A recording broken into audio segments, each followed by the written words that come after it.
कलीसिया को देखोगे आप तभी सीख पाओगे, समझ पाओगे कि आरंभ की कलीसिया किस तरह से प्रभु की महिमा करती थी, कैसे चलती थी, क्योंकि और कोई नमूना आपके पास नहीं है।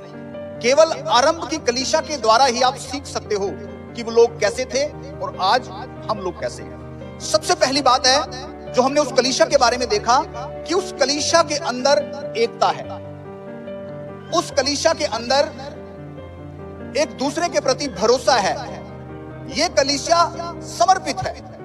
लिखा है वो सब इकट्ठे रहते थे और उनकी सब वस्तुएं साझे की थी। लेकिन आज की कलीसिया के बारे में क्या?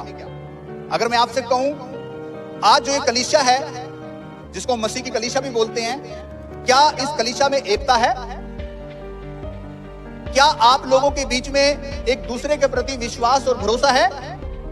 क्या आप अपनी वस्तुओं को साझे की समझते हैं?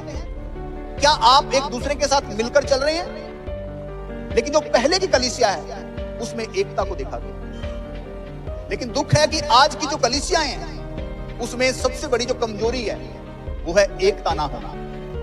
उनके बीच में फूट है। और फूट कैसे पता लगती है? कि जब वो कोई भी निर्णय लेते हैं परमेश्वर के लिए, सबका अलग अलग निर्णय होता है। लेकिन पहले की कलीसिया की एकता कैसे देखी जाती थी? कि जब वो निर्णय लेते थे तो सब एक मन होते थे और एक ही बात बोलते थे। लेकिन आज की जो कलीसिया है वो अलग अलग बातों को बोल रही है। इससे क्या पता लगता है? कि हर कोई बड़ा बनना चाहता है, हर कोई अपनी बात को आगे रखना चाहता है। लेकिन आरंभ की कलीसिया ऐसी नहीं थी, उनमें एकता देखी गई। और सबसे बड़ी एकता आज की कलीसिया में कब देखी जाती है? क्रिसमस वाले दिन। क्रिसमस वाले दिन एक अनोखी एकता देखी जाती है कि लोग खाने के पीछे नाराज हो जाते हैं, लड़ पड़ते हैं, घर बैठ जाते हैं, बुरा मान जाते हैं। मुझे चिकन के पीस कम मिले, मुझे रसगुल्ला नहीं मिला, मुझे पूछा नहीं गया, मेरी तरफ किसी ने देखा नहीं। यह है आज की कलीसिया। लेकिन पहले की कलीसिया कैसी थी? वो एक दूसरे के लिए रुकती थी। मित्रों, आज ये सवाल अपने आप से करें कि क्या हम में आरंभ की कलीसिया के समान एकता है?